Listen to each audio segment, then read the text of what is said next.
2024 IPL season ഗംഭീര തുടക്കമിട്ട് മലയാളി താരം സഞ്ജു സാംസൺ. ലക്നൌവിനെതിരായ പോരാട്ടത്തിൽ വെറും 52 ബോളിൽ 82 റൺസ് നേടി സഞ്ജു സാംസൺ പുറത്താവാതെ നിന്നു. മത്സരത്തിൽ സഞ്ജുവിന്റെ ബാറ്റിൽ നിന്നും പിറന്നത് 6 കൂറ്റൻ സിക്സറുകളും 3 ഫോറുകളുമാണ്. ക്യാപ്റ്റൻ മുന്നിൽ നിന്ന് നയിച്ചപ്പോൾ രാജസ്ഥാൻ റോയൽസ് നിശ്ചിത 20 ഓവറിൽ 193 റൺസാണ് അടിച്ചെടുത്തത്. 2020 ലോകകപ്പ് സ്ക്വാഡിൽ ഉൾപ്പെടാൻ IPL പ്രകടനം മാനദണ്ഡമായിരിക്കെ മികച്ച തുടക്കമാണ് സഞ്ജു സാംസണ് ലഭിച്ചിരിക്കുന്നത്. വിക്കറ്റ് കീപ്പർ സ്പോട്ടിലേക്ക് ജിതേഷ് ശർമ്മ, ഇഷാൻ കിഷൻ, KL രാഹുൽ, ധ്രുവ് ജുറേൽ, ഋഷഭ് പന്ത് തുടങ്ങിയ താരങ്ങളാണ് ഇക്കുറി മത്സരത്തിനുള്ളത്. ഇപ്പോഴിതാ മികച്ച പ്രകടനം നടത്തിയ സഞ്ജുവിനെ പ്രശംസിച്ച് എത്തിയിരിക്കുകയാണ് മുൻ ഇന്ത്യൻ താരങ്ങൾ. മിഡിൽ ഓവറിൽ മികച്ച ബാറ്റിംഗ് നടത്തിയ മലയാളി താരത്തെ സുരേഷ് റൈന പ്രശംസിച്ചു. സഞ്ജുവിന്റെ ഈ ഇന്നിംഗ്സിന് ഒരു ദൃഢത കാണാൻ സാധിച്ചു. കുറെ കാലത്തിന് ശേഷമാണ് മധ്യ ഓവറുകളിൽ ഒരു ബാറ്ററിൽ നിന്നും ഇത്തരം അറ്റാക്കിംഗ് ഷോട്ടുകൾ ഞാൻ കാണുന്നത്.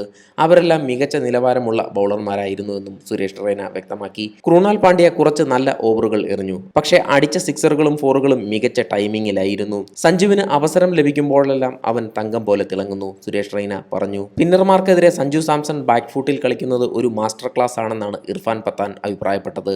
ഇർഫാൻ പത്താൻ തന്റെ അഭിപ്രായം എക്സിൽ പങ്കുവയ്ക്കുകയായിരുന്നു.